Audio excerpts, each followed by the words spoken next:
If you know, most of the high school buildings have a large amount of doors or entrances and exits. So the first thing that we had to do was try to put that. So that was the first thing that we kind of put in place, and this was before any incident had ever happened at Case. Once we started to have the incidents, we did sit down with a safety team and try to decide on what would be the best way to one, provide safe and safety, and to make people feel a little bit safer. And I say safer because no matter how much safety that you put, how many cameras that you put, how many people you have at the doors, all the safety equipment involved, you're still going to have some instances. And many parents do not want to hear that. But what I try to do is be as completely transparent as possible and let you know. So we try to make the building as safe as possible. We also have the Alice drills that we've been doing that also kind of help out to give some guidance on when we should be performing lockdowns, when we should be sheltering in place, when we should be leaving the building, and so forth.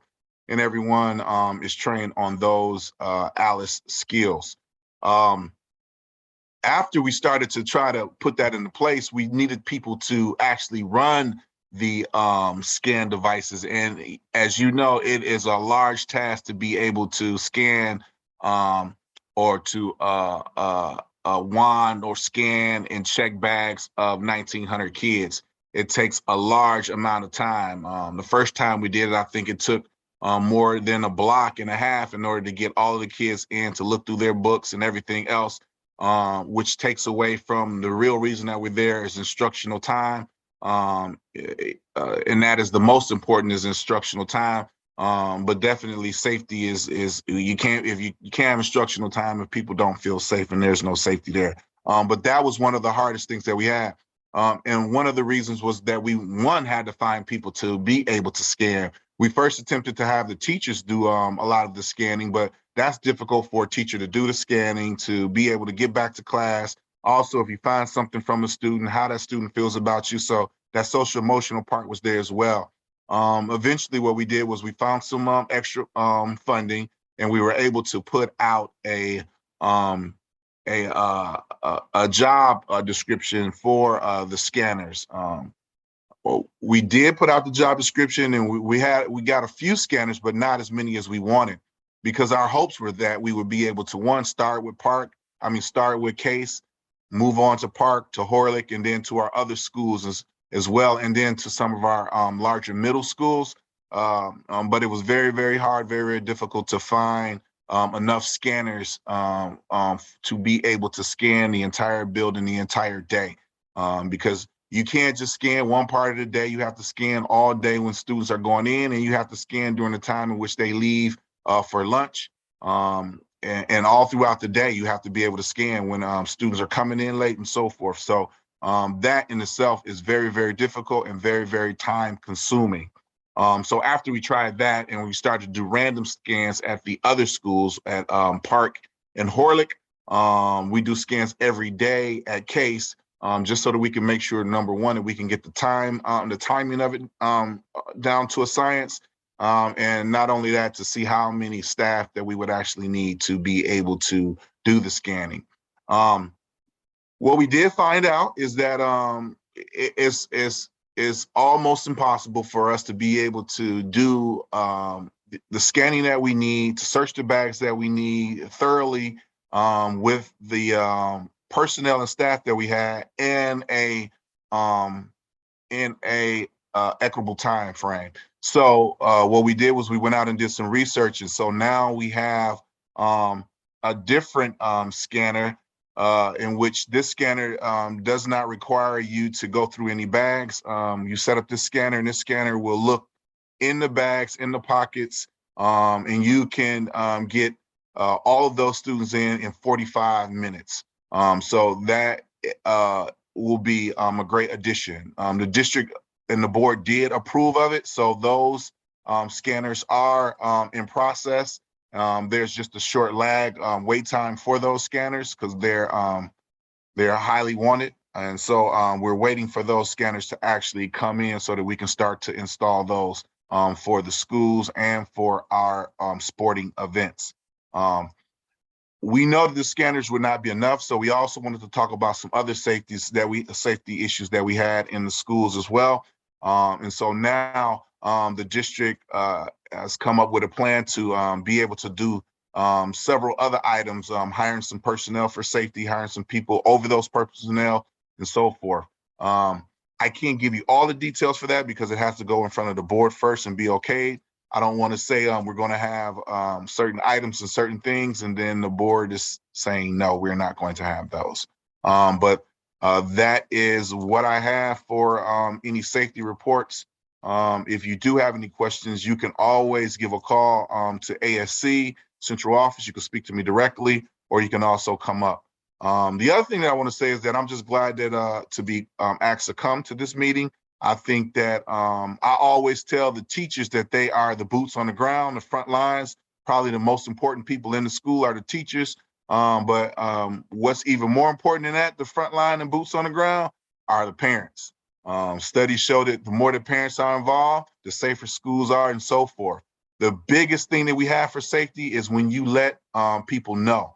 All of the things that have happened at the school, typically parents have called in and spoke some concerns or said some things in which they wanted us to check up. So we always ask them, if you see it, if you hear it, let us know and tell. Those are the things that actually keep us the safest.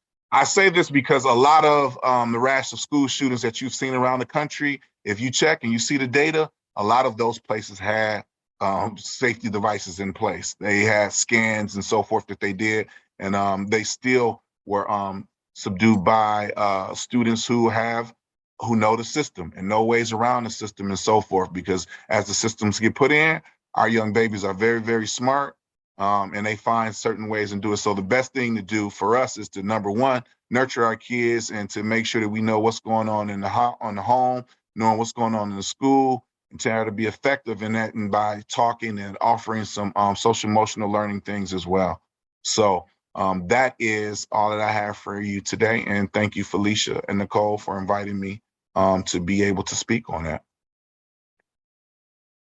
Thank you, Daryl, and we appreciate you being here with us this evening as well. So we can, I don't know if there's any questions because we do have a little time left for Mr. Burns. Please let us know, or you can raise your hand. I had a question before I even started speaking. I know. Right. Right. Let me just see. So, just from Krista Larrabee? Yeah. Mm-hmm. Is that the question? You have it in front of you, Felicia? I didn't know if you found it. Okay, go ahead. I'm sorry. I didn't mean to interrupt. No. Ms. Ayers, she had a question too. Says my student son at Case High School is my oldest, who is a freshman this year. My youngest son is a sixth grader. So I don't think that she had a question. Nicole, Kristen, anyone, are you meaning to? Ms. Ayers, would you like to, you can ask your question now if you'd like. Yep. Okay, so I know that you were talking about potentially, in addition to just having everything at Case, considering some of the middle schools.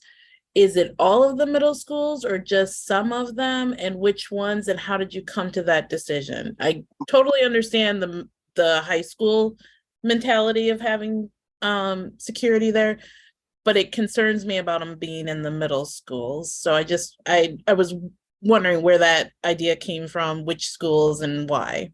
Many times, Ms. Ayers, what we do is we kind of look at the data and find out which schools are having some of the most problems and so forth. And that was how we actually put in the actual alarms and everything on the doors. So those schools that had more incidents and so forth, that were in the hallways, that were outside in the classrooms, or situations with weapons or anything, those were the first ones that we started. And then what we wanted to do is kind of have a domino effect, make sure that we had those schools kind of knocked out, and then move on to the middle schools, the larger middle schools first, the JAs and Mitchells and so forth, and then continue on from there. A lot of times it's us looking at what is needed, because in reality, Ms. Ayers, we really don't want to put in, we don't want to stress kids out with that, but we know that the safety is what we really need to do, and that a lot of parents and the public is concerned with that. But I'm telling you, as when I was an MPS principal, We did scans, we did body searches, we did all of that. It was like going to the airport, like TSA. Kids had to take off shoes, and we still had a lot of issues, even with having all of that. So really what we try to do, Ms. Ayers, we look at the data to see where we're having the most problems, and then we try to spread the funding out that way. If we have schools that have less problems, not to say that things are not going to happen there, then we're kind of a little bit, it takes a little bit longer time for us to get to those schools. But the plan is to make sure that we have all schools that are safe, starting with the middle school, after we finish the high school, starting with the middle schools, the larger schools, and then moving on down from there. Just to follow up on that, the reason why I ask is because the majority of our middle schools are actually K-8s. And so then you're subjecting little kids that don't have any comprehension of this. So Yep. I'm just wondering how you're rolling this out if you're doing that in K-8s.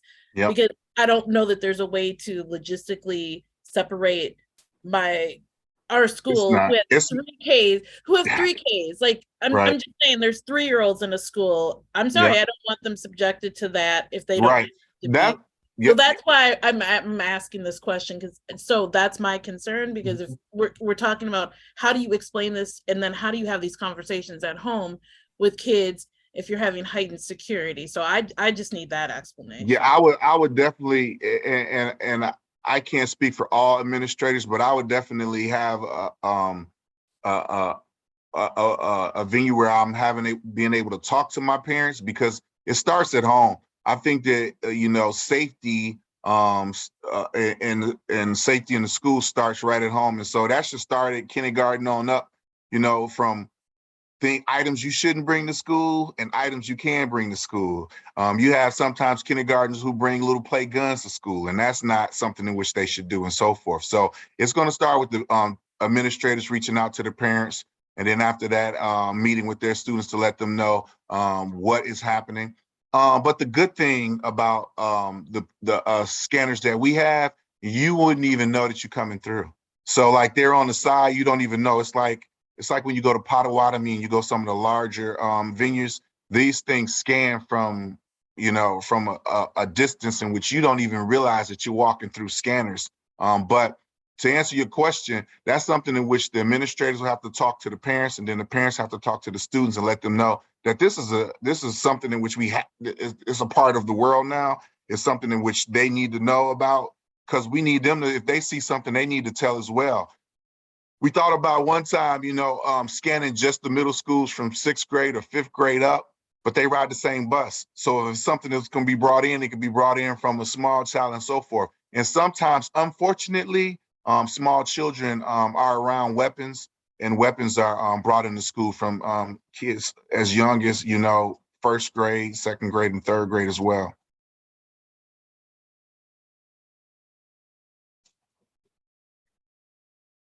Do you know what kind of response that's going to have health-wise on little kids? Because they do say to not have that kind of exposure for young kids. I mean, I don't know what the materials that you're scanning with are, but it just concerns me that I'm just curious. No, I do not have that information. I mean, I can definitely try to check into that. I can talk to Andrea and her team with student services. They do a lot of SEL and so forth, but I can definitely check into it.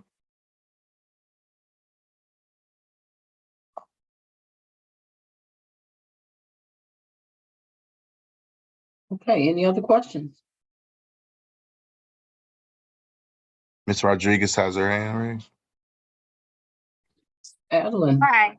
So my children, I'm kind of one of those families that Miss Ayers is referring to. My children attend Mitchell K-8.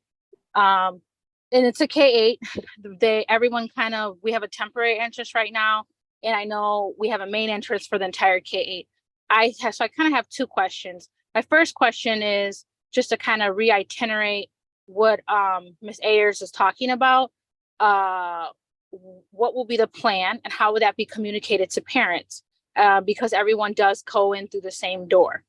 And then 2, for the SEL, I am wondering if the district doesn't have anything right now to present this. I 100% agree. So Mitchell has a mental health clinic, for example. You know, we've been identified as a school with a student population who is at a greater risk of, or has a lot of documented history with having a lot of trauma already. So we've already had incidents too where students that, where we've had weapons brought to school, and it's been communicated to parents. So what can we do that would be a suggestion for parents? Because I really feel like as a Mitchell parent, admin work pretty well, like as far as the feedback when it comes to those serious things where they'll give us just the information that we, you know, legally have to know, and kind of reassure us. But I feel like it's kind of getting to the step now as a district. I don't know if Ms. Sir, you can answer that because, you know, I mean, but I'm more of concern of what are we doing as preventative measures to reduce violence overall? Like Mitchell doesn't have a full-time counselor, social worker on the elementary side. Our youth advocate is pulled to the middle school side constantly. So like, what are we doing for more preventative strategies as a district with that SEL component to make sure that our kids are getting the resources and interventions very early on, instead of waiting until it's too late? Like, do we know like what the district's long-term plan is for this? Because if this is gonna, like was stated, be a part of our world now, I feel like we're really we have to kind of get the ball rolling on the younger grades. And to me as a parent, I just don't see as if things can still sneak in that, you know, as young as first grade. I'm concerned that there's more issues than that we're not addressing, like mental health concerns, trauma that's already coming into the buildings that are not being addressed right away in early childhood. So like, that's just kind of my take. And like, what do we know the district's plan is as far as like funding strategies to make sure? Because I feel like that's something that we've been asking for as a parent's perspective for many years at Mitchell, to have full-time staffing, to make sure that our students are getting those resources. Well, for the first part of your question, what we typically try to do is we work through Stacy, I forgot Stacy's last name. Who normally works with us when we try to get out any message to the parent, how we get it out, the way that which we get out the message and so forth. So typically whenever we have anything as far as scanning, anything as far as safety and so forth that's going into the school, we try to work with her and her team in order to get out the message to the parents in the best way. I think another thing is that this group that we have here with Ms. Nicole and Felicia, they're also in their parent group, and the questions in which you have is something as which we kind of push out to the administrators and get you guys together to get some answers too, because I wish I had the silver bullet for you. And this is why we've been trying to get more mental health services within the school so that we can service. And I know a lot of times, like I heard you say that they had to move the advocate over, and they try to move them to the place or the resources in which they need them the most. So I don't have a silver bullet answer to that question about, you know, how much funding we will have, how we'll be able to get those SEL services to the younger students. That's something typically that I'll go to the other side of the house for student services, and they would kind of help out with that, with Andrea kind of helping out to push that out.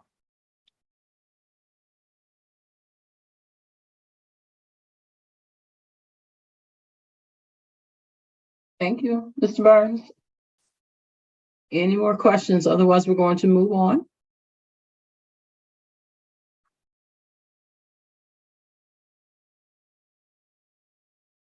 I do see one from Tamara Patton, and she's add to Adeline's question, is RUSD working? Let's see. Working with community organizations and the city or county to wrap around students and staff in preventive measures? That's her question. Well, I can't speak for all of the clusters. I know our cluster, we have several organizations that we meet with. We have several, it's called the EDGE Task Force. And the EDGE Task Force incorporates a lot of the community organizations, whether it's the police officers, whether it's probation and patrol, and some of the organizations that are housed in Racine. To give out some SEL services. We normally meet every other week on Friday. We talk about some of the situations that are happening in the school and some of the services in which we can try to offer to each school.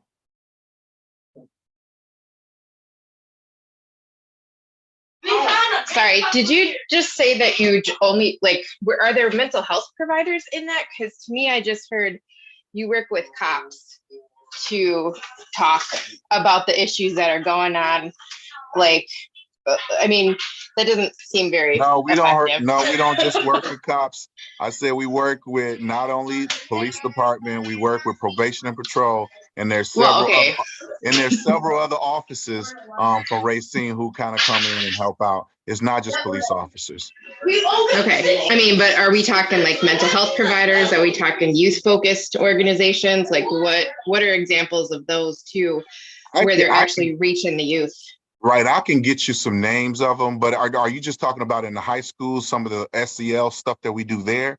Are you talking about some of the groups that we do? Are you talking about the advocates that we work with? Or are you talking about the intervention groups? The question that I got, I thought she was talking about some of the intervention that we have. But if you're talking about other intervention groups that we have as far as SEL, we have several groups that we work with, mentoring groups that come into the schools and some of the counselors who actually work with the students. Yeah, that's what I was getting at, like just an overview, because I don't know about CASE. My kids are all younger still, so I was just wondering what does it look like wraparound wise for preventative? Like, so you have mentors coming, you have mentors and advocates coming into school. Just like, what does that look like other than police and probation officers? And like, you know, in addition to putting the security systems in the school, what else are we doing other than like just those things? That's all. Yeah, we have several different type of mentor groups that we have that come from the neighborhood too, to work with students as well. Also, the community connectors, they also have groups in which they work with the students. Students can go to them if they have issues and so forth. So they have several groups that they have, and I believe some of the advocates that we have working in the middle schools can help out with SEL as well. But I know for us, we have several groups that we kind of hire to come in to work with them, students who are having certain issues or certain things that they like to talk about. We have groups for that as well in the high school. Yeah, no, that's awesome. That's exactly what I want to know about. Do you find that you are having room in the budget to work with these people or add more people? Like, what is your budget been for this? Is it getting less over the years? Is it getting more? Just so that I think that's another way that parents can support you too, is showing up to school board meetings and supporting, initiatives for more funding for these initiatives too, for preventative. Yeah, I would have to check to find out if it's if it's been reduced or if it's increasing and so forth. But what I can say is that there has been a big push for social emotional learning. So we've written for grants and certain things in order to help us be able to have those services offered. Okay, thank you.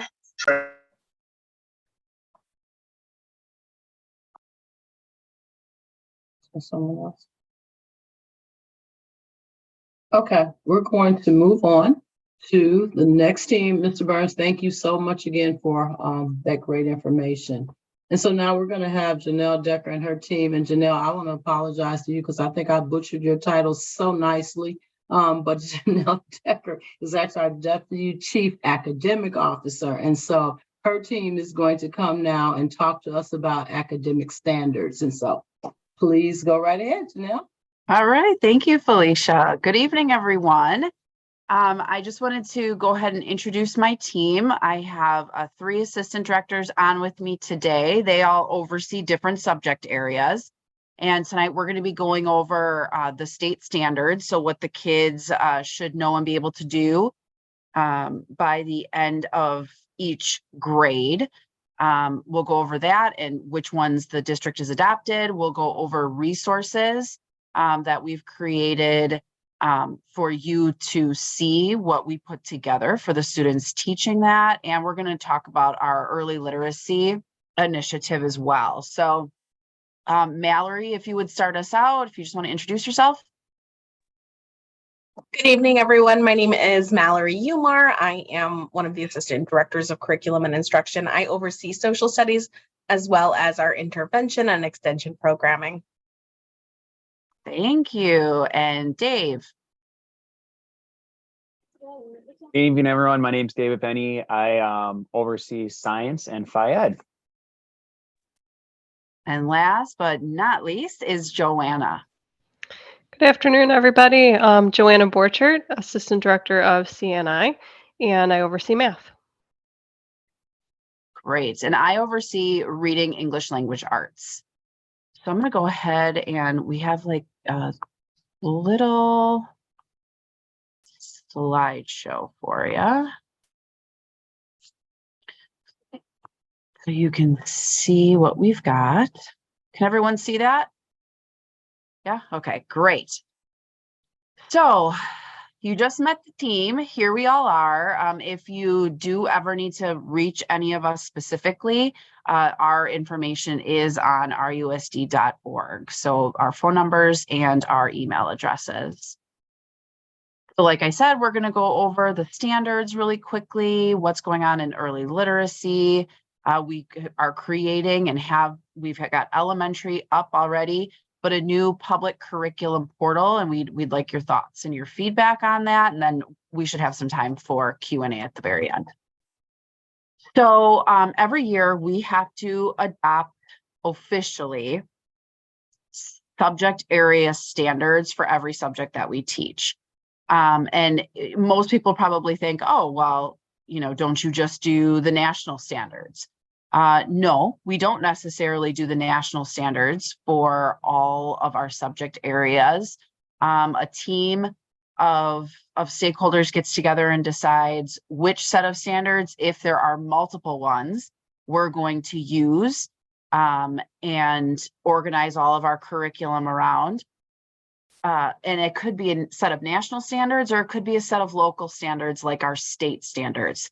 So for example, you can see just first here for all of your career and technical education courses, they use the Wisconsin Common Career and Technical Education Standards. But in math, we use the Common Core State Standards. So it just depends if they're national or if they're Wisconsin. And sometimes Wisconsin might be a little further behind the national organizations. So we might use a national set of state standards. And then if Wisconsin adopts something and we feel that it's very different, or that our state tests are going to be aligned to that, and it's so different, we need to switch to adopt to the Wisconsin standards, we will do that. But any of these standards, these outline exactly what the students should know and be able to do by the end of the school year in that specific content area. So there are a ton of them. If you're ever interested in taking a look, they're on the RUSD website. And if you go under academics, then it's the first thing on the left, it says academic standards, and you'll be able to see what all of the adopted standards are. I also included a copy of our slideshow in today's chat, which has all the embedded links to everything as well. So if folks want to grab that and save it for another time, just for easy access, you have all those direct links. Perfect. Thank you so much, Mallory. All right, so just wanted to talk a little bit about the Early Literacy Initiative. I'm sure that you've all talked about the new strategic plan and what our new goals are for the next 5 years. Early literacy is one of our huge goals, and we've been working really, really hard to build a comprehensive initiative and reroute some resources to a more prevention model than a remediation model. So our theory is if we have so many layers of resources in pre-K through second grade, that we will catch more students being able to read and write, by third grade than if we would keep our resources spread thinly throughout all of the grades. So what we did, we did a few things. We had a major adoption that wasn't necessarily for the early literacy initiative. It was more having to do with something called Science of Reading. So I don't know if you all have seen that or read that, but there has been a lot recently in the media about Science of Reading and how many of our main publishers that districts across the country were using ineffective reading strategies to teach the students. We did have one of those publishers. So even though we had only had that reading series for 3 years at the time, once we saw that new research, we knew right away we had to get rid of that and get on board with something that was aligned to the best practices research of Science of Reading. So we did adopt Into Reading. That was last year, was our first year. And that has reading and writing. We also adopted Science and Social Studies. So we have some cross-curricular themes.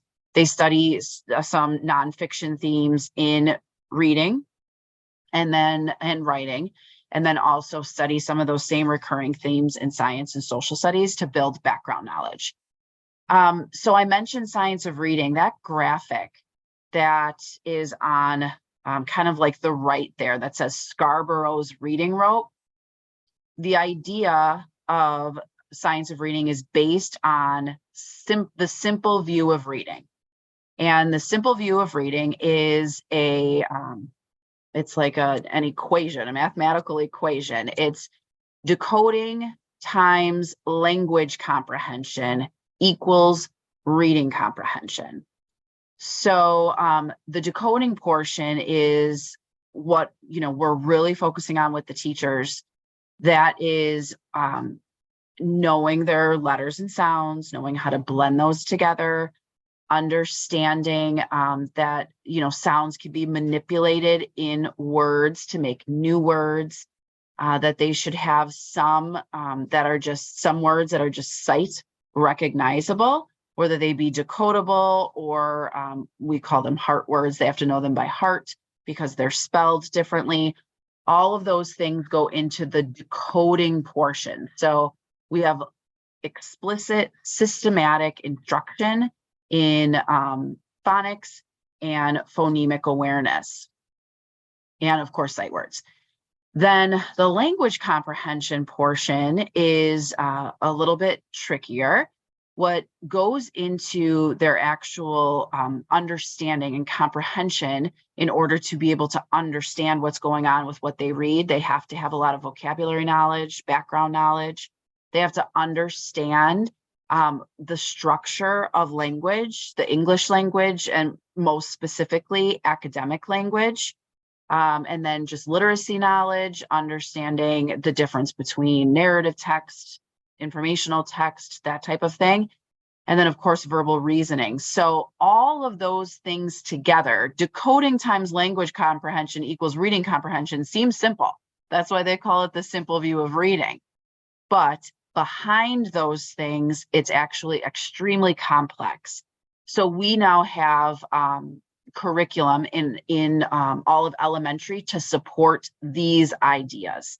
And like I said, having a lot of our units cross-curricular is helping to build that systematic vocabulary and that systematic background knowledge so that when students get to unfamiliar text, they've been exposed to a lot of science and social studies ideas so that they can make generalizations and better predictions and ultimately better comprehension in some of the texts that they encounter in their reading. We also created Raising Readers. Hopefully you all have seen it, and I believe Maggie actually presented to you at some point, so maybe you already attended her session, but it is a parent hub on rusd.org, and it gives a ton of resources for families right at their fingertips It helps you to understand what level of literacy or what type of reader your student is. So if you have, I know that someone mentioned on here, they had students all throughout the K through 12 spectrum. It'll give characteristics of each type of reader and then what that reader should be able to do and how you can support that kind of reader at home. So that's really cool. It gives a lot of really great ideas if you need more supplies or more hands-on activities, more books at home. It gives ideas on where to get those. Obviously, you can always go to our family and community resource centers. They have a lot of great resources there that you can just pick up and they're all free. But it gives a lot of ideas too about science of reading and just generally like oracy, how to talk to your kids and really get them using that vocabulary and all of that really goes into being a proficient reader.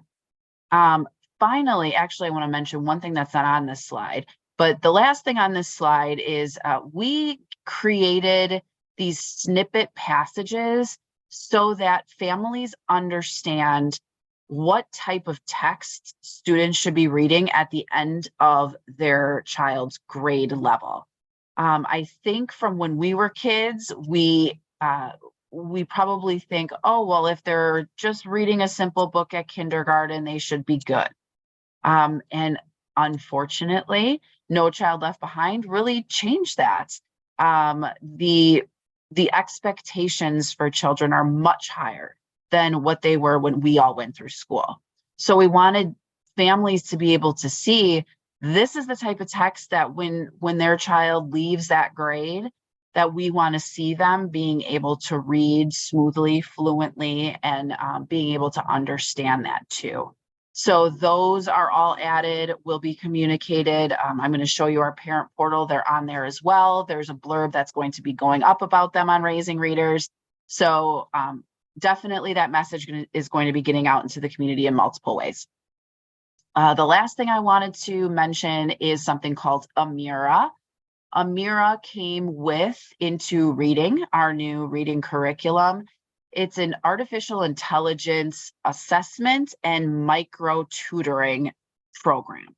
So it's the first of its kind, and we're very excited. We were kind of the front runner here, the trailblazer of Amira, and it's just exploding nationally right now. New York Public Schools are adopting it for next year. Chicago's adopting it for next year.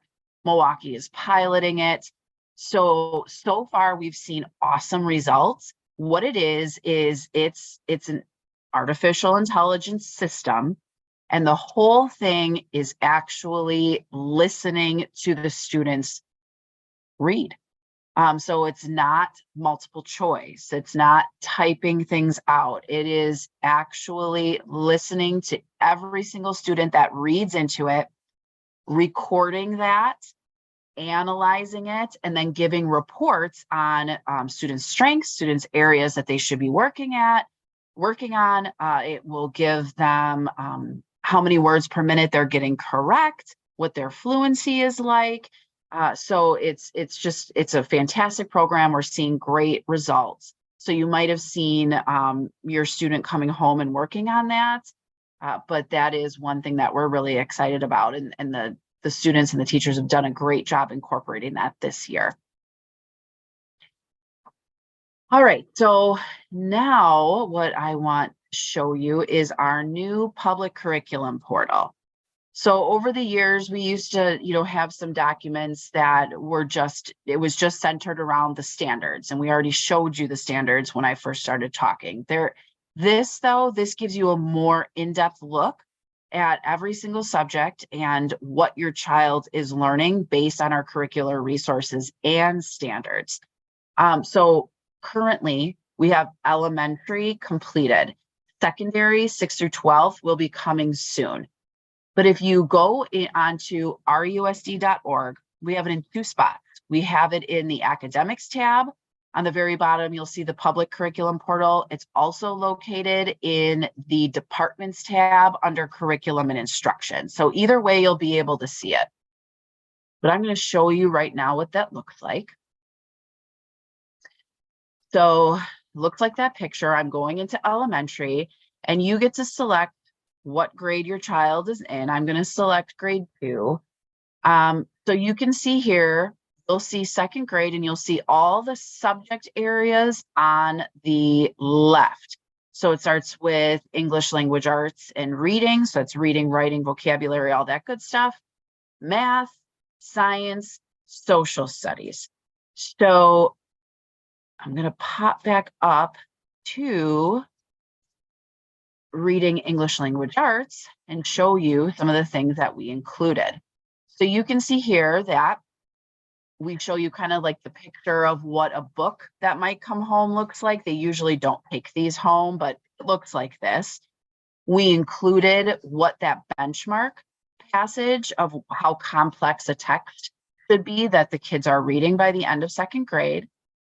If you click here on this second grade objectives, this will open up a completely different window, and it will show you all of the standards basically that the students need to know and be able to do by the end of that grade level in vocabulary, in writing, speaking and listening, phonics or foundational skills, and reading.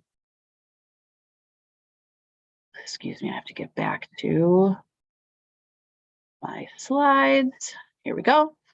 All right. We also have unit details or a unit sequence. So this will go through every type of theme in reading ELA that your student is going through. And I've linked the parent letter in there as well. And what the essential question is, like, what is this? What is the theme? Like, what are they trying to learn about? So you can see it goes by quarter. So each module, be a super citizen, explore, meet in the middle, once upon a time. It gives you an idea, an overall idea of what they are learning at that specific time. And then the parent letters are linked in for each one of those modules as well. Math looks very similar. They all do. This gives a general idea of the math topics that they're going to be learning in second grade. Then this, if you click onto it, it's what a second grader should know and be able to do, what types of problems they should be able to solve by the end of second grade. It also says, I thought maybe this had stuff that you can do at home, but even if you know what they're working on, this gives you a better idea of what types of things you could work on with your student at home if your student is needing more practice. Then there are lesson overviews. Just like we had in ELA, it'll show you exactly the topic of every single module they're going through, down to every single lesson they're going to. So you'll see when they're doing time, what type of addition they're doing, what type of subtraction they're doing, when they're doing that. All of that is included in this parent portal for math. Janelle, you might have been thinking about the parent letter. Inside the math parent letter, there are some ideas of different things to do from home that will help support students in that learning. Yes, perfect. Thank you so much. Then for science, very similar. These are the science topics they will be learning about for the entire year. And then it kind of gives it a vision statement for science and how the new adopted curriculum puts students on the path to really understanding the science skills that are needed for higher level science. So these are the skills that go K through 12, really, in understanding how scientists think and how they do their work. And then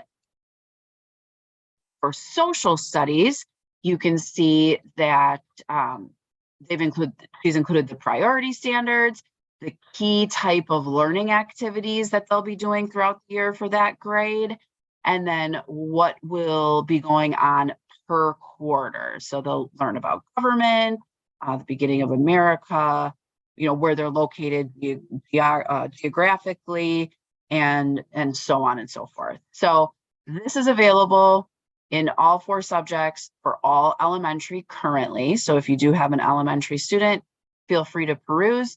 And then we'll be getting middle and high school up hopefully by the end of this school year, if not by next year.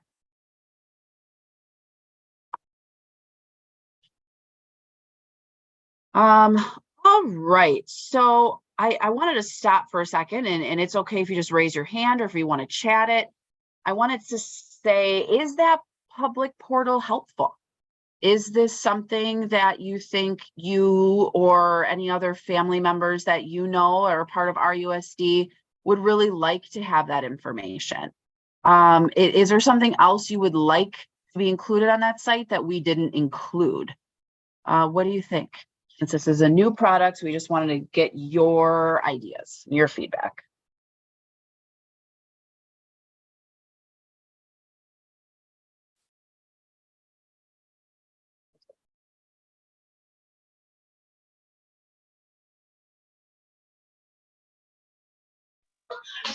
I'll chime in since no one else is. Thanks. I think it's great. I think just from a first look, I have an elementary school student and trying to keep up with everything they're supposed to be learning, let alone having one that's going into middle school, just like where they're supposed to be at. I think that's that will be very helpful. And I can easily navigate online. So my only concern is just for parents that aren't online or don't have access to online services, you know, if they can get it at the library, if they can get it at a community center, can it be sent to them? I don't know, things like that. That's my only concern, is just for those parents that are not able to access this, how do they access it? Yeah, that's a great question. Since it is on our public website, if somebody does have to go to the library and use their computers, they can access it there. We can easily work to try to get some PDF formats that wouldn't necessarily get, like, all of it. There's so many links embedded in here to give everything in a paper format wouldn't necessarily be probably feasible. But if a parent does reach out and say, I really want to know what the units are for second grade or everything for second grade, we'll work to get something printed out for them. The parent letters, we've really been pushing for schools to send home. I know that this year it was just overwhelming because this is all so new, but hopefully those should go home at the beginning of the unit. And we'll keep pushing schools to be sending those home directly. So at least teachers are getting ideas of what's going to be coming up that the kids are going to be learning. But we're more than happy and willing to work with anyone if they don't have online access. Absolutely. Leanna. I just was going to point out that I believe Dave actually fixed the problem. I kind of was poking around the portal. And I was looking at kindergarten, and I actually could not view one of the slides on there, but it looks like I now have access to it. Oh, good. So that might, I don't know how many other grade levels will have that issue. Okay. But I just want to say you might want to just make sure people can actually view it, because I so far only poked around kindergarten. Okay. Yeah, we'll take one more look through, make sure that everybody has access. Thank you. Carmen. So, my question, I love this idea because I love having resources and to be able to do it at my own pace and to like be able to track it.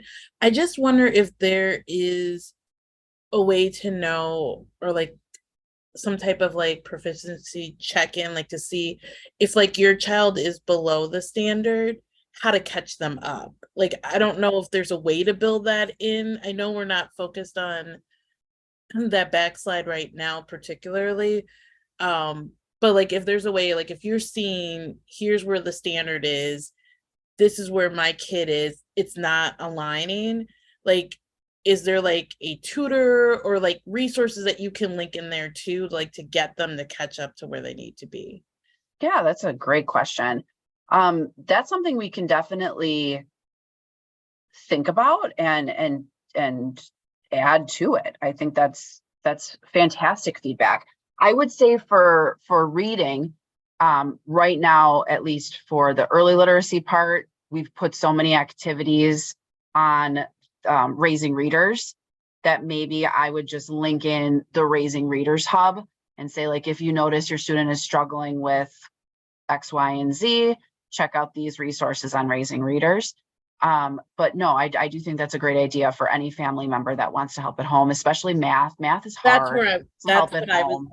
that's what I was Yeah. thinking. Cause like, I think most people are really good with like reading to their kids and with their kids, and there's so many reading lists, but like math is one thing that maybe some parents struggle with themselves. So like having Mhm. that, how to get them where they need to go, because math is different now than when Yeah. we were kids, but also like just in general, a lot of people struggle with math anyways. So knowing that there's something out there that can help get them to a point where they feel comfortable doing this with their kids and noticing it and seeing it, to know that. Mhm. Yeah, good idea. Adeline. So I'm going to ask the question that I always ask. Is the public curriculum portal available in Spanish? So it will be. Some of the letters are available in Spanish. The reason why ELA right now isn't in, the parent letters aren't in Spanish, is because the dual language programs have a completely different, they have Arriba a la Lectura, I believe. So they have a separate, it's Spanish, it's different. You teach children how to read in Spanish differently than you teach them how to read in English. So the information isn't just translated like it is in science or social studies and math. So we're working to get Arriba up, and then all of the Spanish information will be right there. And then the parent letters, if they are in Spanish, they are linked. Now, having the whole website translated, it will take our translators a while, but yes, it will be available in Spanish as well.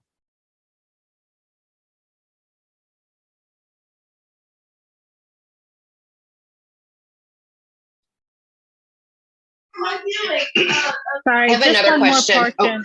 Sorry, I just wanted to make sure that you were done, like Ms. Decker. So my other question then for that, as far as the like that component with it, is when all of this was put in like to place, because this is something I feel like a lot of the dual parents have emphasized a lot, like just in general. It's not just I'm saying with this, but district wide, is the need to get things simultaneously released so that parents have equitable access to the same things at the same time.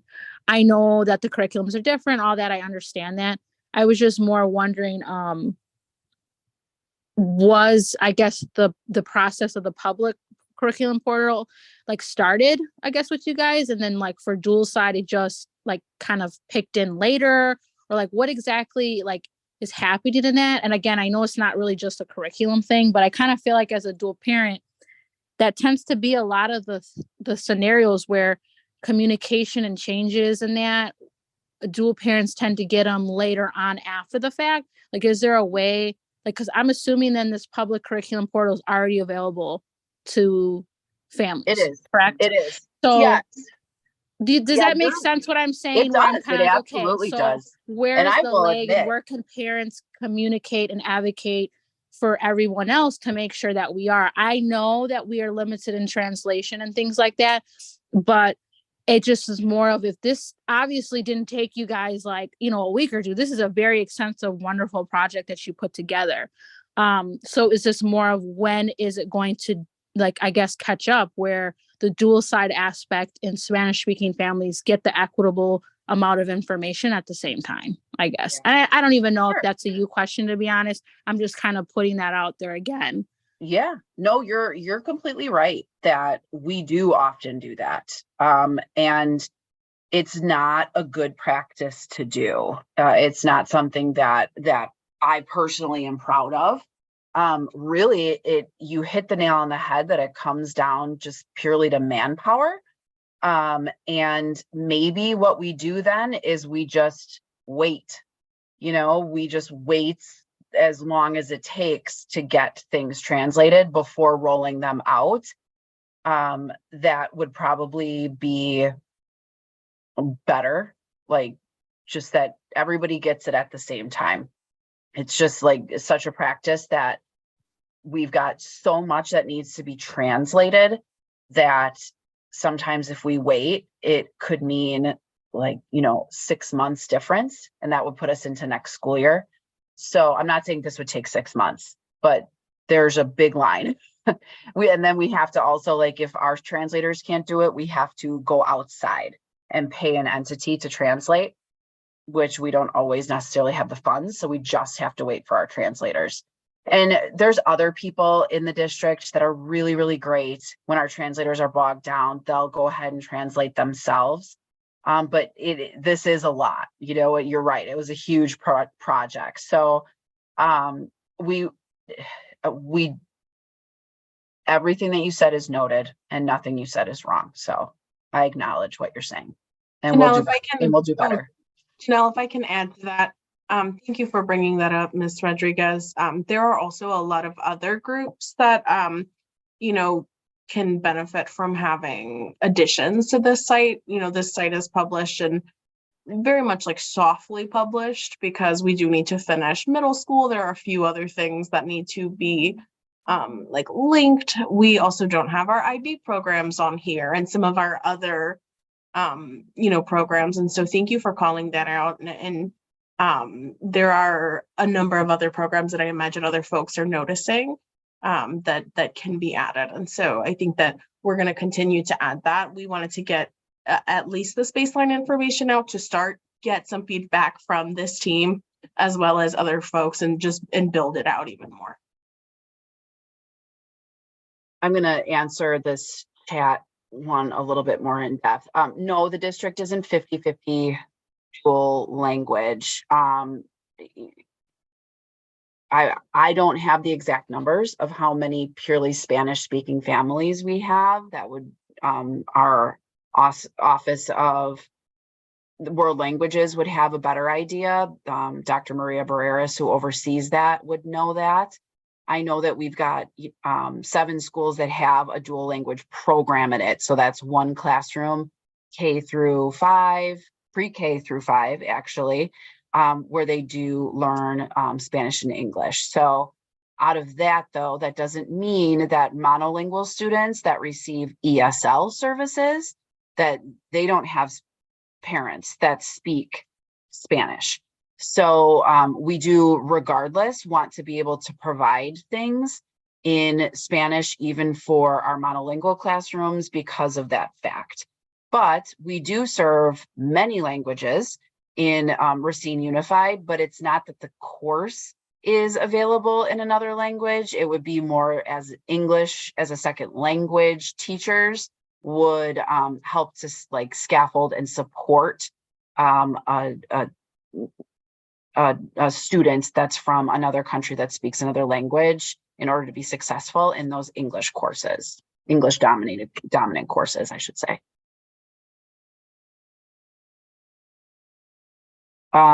Is it Tamara?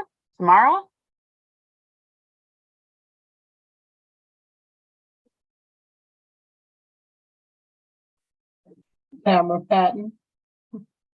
Maybe she just had her hand up. Sorry, nope, I was talking and I was on mute. Oh, okay. So you have visited this group a number of times, you know, asking for parent feedback. This group has given parent feedback a lot. And so I was wondering what parent feedback went into the making of this. Like, did you work with parents? Was there a parent advisory committee for this to make sure that it was, you know, equitable, that there's, you know, the DIAB is all included in that? You know, like, because we always talk about how parents need to be involved from the beginning for things. And so I just kind of wanted to know if you could talk about, like I said, how were parents involved for the beginning of this? Really, we didn't include parents on creating this. It was more a need that we saw as a department, because what would happen is we would get requests from community members asking what's being taught in the schools. And as you can probably imagine, knowing like the national narrative around things that may seem more controversial now, that started picking up a lot over COVID. And so what we decided as a team is we really need, instead of us just like sending a spreadsheet with all of our textbooks and things like that and the state standards, this is what we teach, we wanted to give something that was way more in depth. So we looked around at other school districts and what do they put on their websites for parents? And most often it's just the standards, and it might be like learning targets, I can statements. Well, we wanted to go above and beyond what other districts do, so that families had even more resources, or more idea of more transparency of what's happening and what their students are being taught in the schools. So that's kind of where this came from. It was mainly from the open records requests we were getting, and just the general requests we were getting from the community asking for what's being taught in the schools. We also, if we have prospective students, because, you know, we did have a lot of students during school closures that they left and went to other districts, and it might have been a few years now, and they're interested in what the offerings are in Racine. And we just didn't necessarily have like a really pretty nice, organized, robust way of telling them. So that was another reason why we did this. Okay, I mean, I appreciate hearing that, you know, you took parents, you know, the questions that were being asked and did this, because I agree. I think it's a great resource. It's just that, you know, one of the ongoing things for us as parents is giving our feedback and it not being taken into consideration a lot of times, or maybe not even that, we just don't see how it's implemented. And so I just wanted to, you know, put that out there and make sure that, you know, this did come from parents and things like that. Yeah, sure. Makes sense. I do want to say that from Esser, your idea for the community connectors, that was from you all.